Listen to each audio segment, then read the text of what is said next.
After more than 50 years, Poland has honoured an Australian soldier who became a hero of the Warsaw Uprising against the Nazis. In Sydney today, he was one of 9 Australian World War II veterans who became the first foreigners to be awarded the Polish Cross. In a moving ceremony, the veterans were welcomed aboard the Polish naval vessel Iskra on its first visit to Australia. On the 50th anniversary of peace in Europe, Poland's ambassador to Australia, Dr. Agnieszka Morawinska, said it was time to reflect on the strong link between the two countries. Australians and Poles fought on the same fronts, and there were several episodes of the Second World War that link us very strongly together. And this is the unquestionable bond that we feel very often. Among those honoured today were 8 Australians who fought under Polish command in Tobruk, one of the key battles in the North African campaign against Rommel.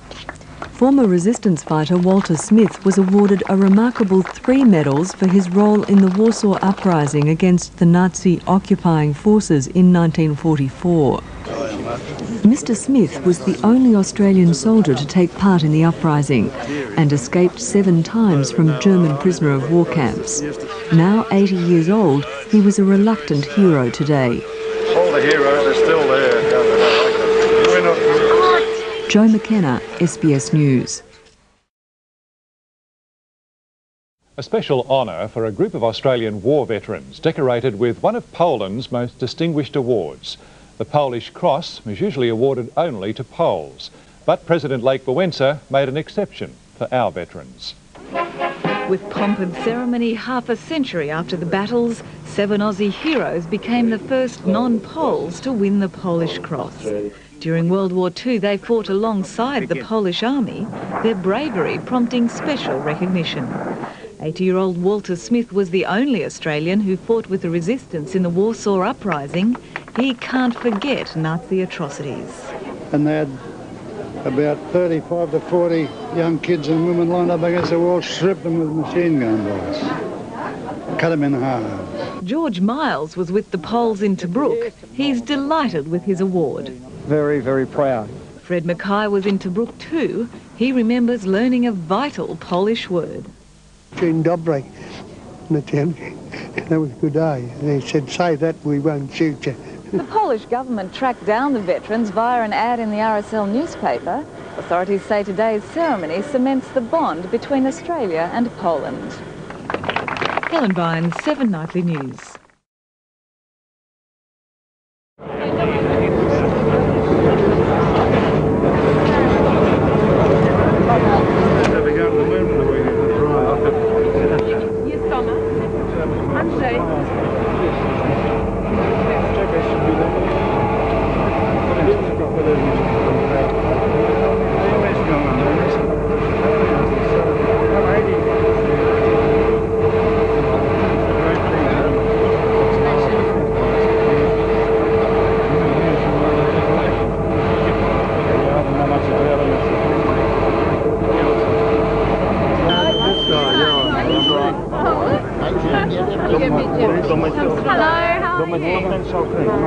How are you? Are you very proud today? Yes. No, we've come together in the Warsaw Uprising. Oh, did you? Yeah, George Miller, he got the Warsaw. Hi George, how are you? Excuse me. Alright, how do you feel about getting a medal today? Very, very proud. What was it that you did that made you deserve it, do you think? Well, my regiment, the 2nd 13th Australian Infantry Battalion, was left behind in Tobruk, and the Polish battalion coming up to relieve us was lost on the Latana, the ship, and that left the Carpathian Brigade with the battalion light. Our battalion went in and fought with and alongside and under the Polish Carpathian Brigade, and that's the reason my battalion was awarded this award today. And what was it like during those times, do you think? How tough was it to fight? Well, like all wars, tough.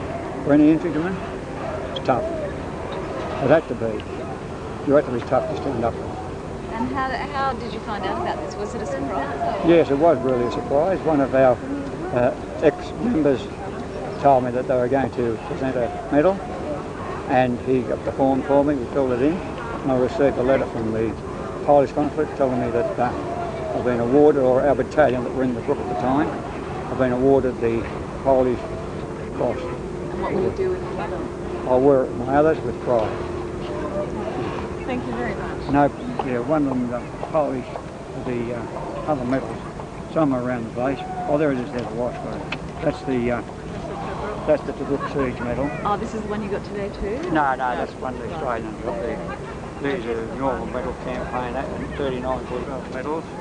That's the Philippine Liberation Medal. That's the Victory Medal from the Americans, and that's the front line infantry rifles medal. And the service under and with the Poles, under their command. Polish Department Brigade in Tobruk. What sort of memories do you have of that time? Comradeship.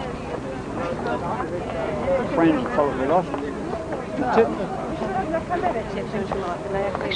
And just pretend we're not here. They certainly do. Certainly wonderful on the Polish government to award me this decoration today. It'll be worn with pride.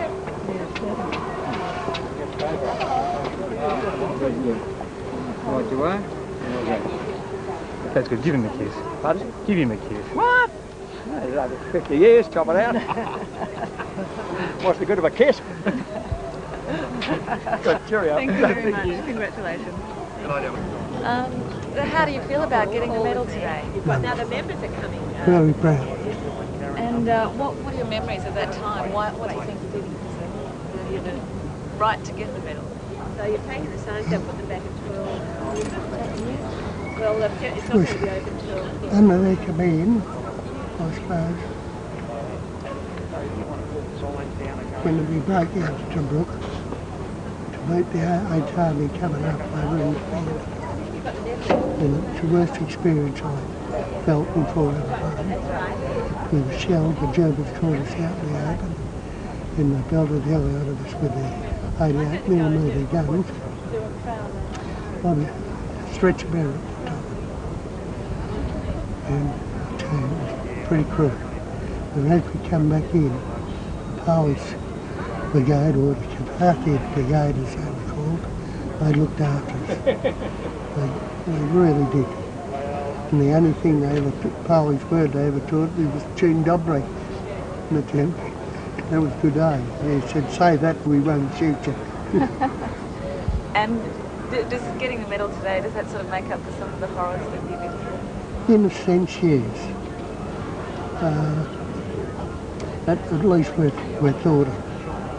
There's a few more to get it yet with our unit. See, our battalion was left behind.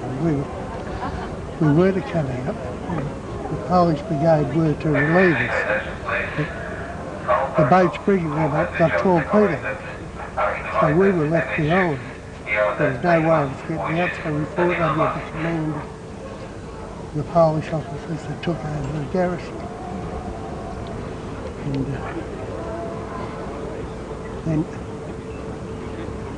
they went on with the 8th Army. After Tobruk was relieved, they went on with the 8th Army, with the 8th Army going up to St. Lucia. And we waited there till about the 10th of December, I think it was, and we come out by road, which we couldn't do with full garrison.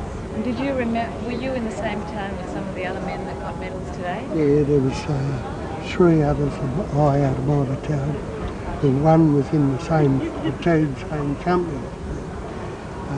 Alec was in C company, and David Wilson was in A company. And how much of a surprise was it to get a medal, 50 or so years after the event? Well, about 4 years ago, after the Book Association, they asked us would the thing coming over, so they went over. Our president went over to Parliament, and he was presented with a medal, and then the government changed, and it was white. No one else was to get it. And then now this new government's in, we've opened it up again. And were you surprised though to get the medal? And what will you do with it? My grandchildren finish up with it. Okay, thanks very much, Mr. Kay. And me. Congratulations. Thank you. And some other members of your family, just pretend we're not here, just show him the medal, admire the medal, just have a chat.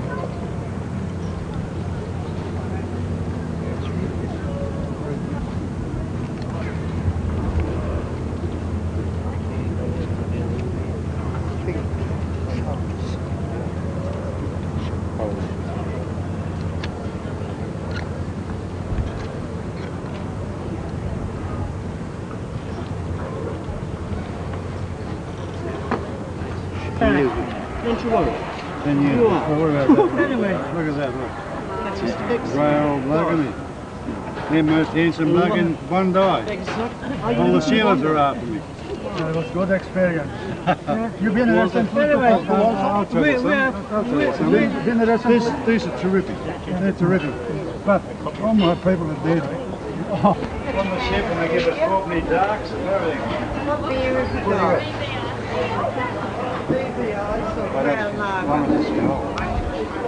Yeah,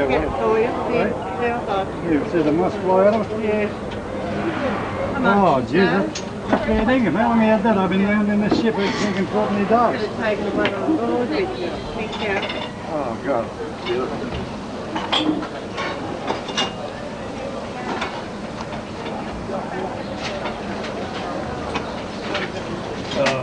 Nice.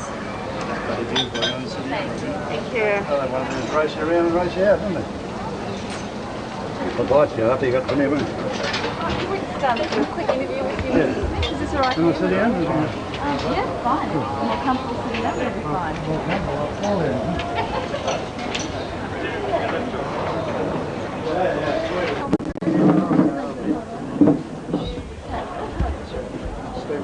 Okay, statue was invitation. Okay.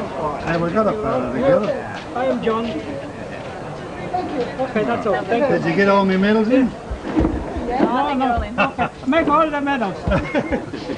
What about this one, the Greek one? It should be over there. Oh, well.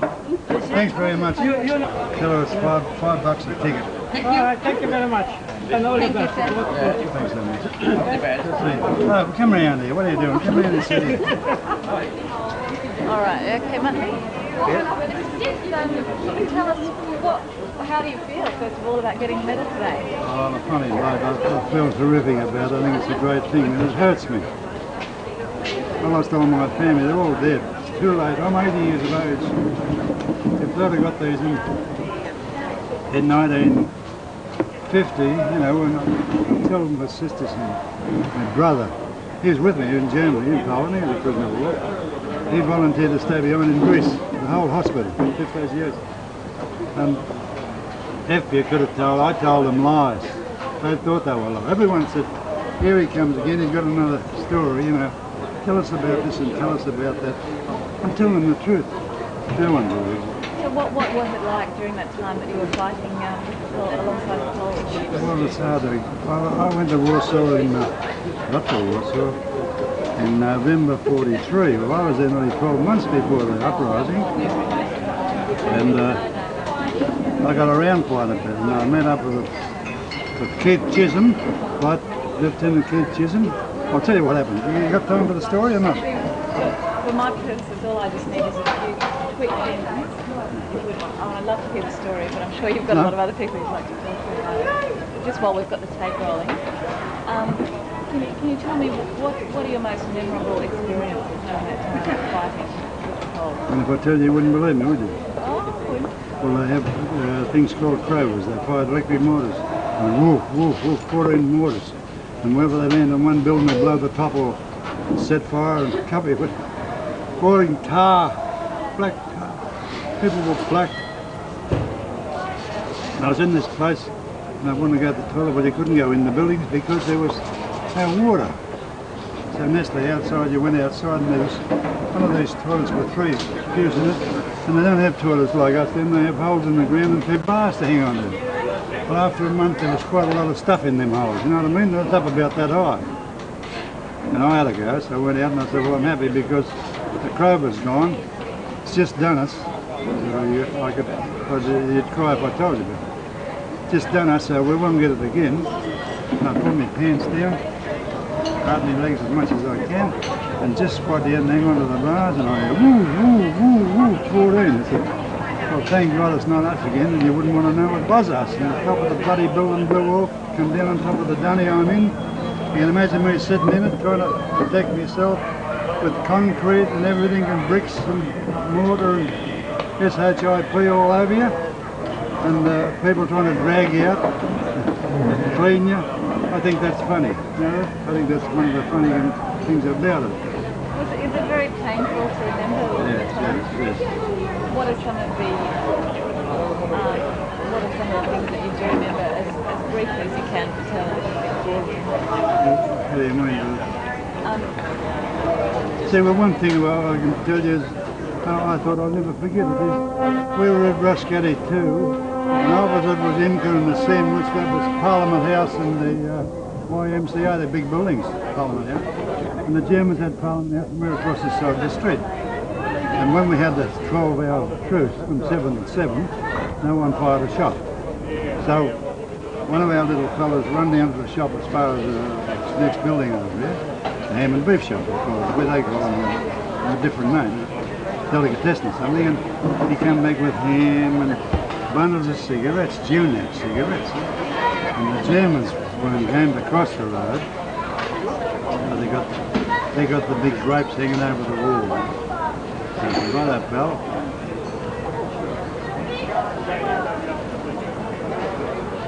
What's his last? Bring the bloody grapes over and you can have a carton of smokes. And we did it all day. Grapes, we're getting grapes, mind you. At 7 o'clock, that shoots your dead again. But I thought that was terrific to think that we could swap for the thin cigarettes, half cardboard. You know, half. So why is it, do you think, that the Polish government decided to honour you now? And what are they honouring you for, in your mind? So for nothing, but then bloody getting out of the joint. You do a lot of things.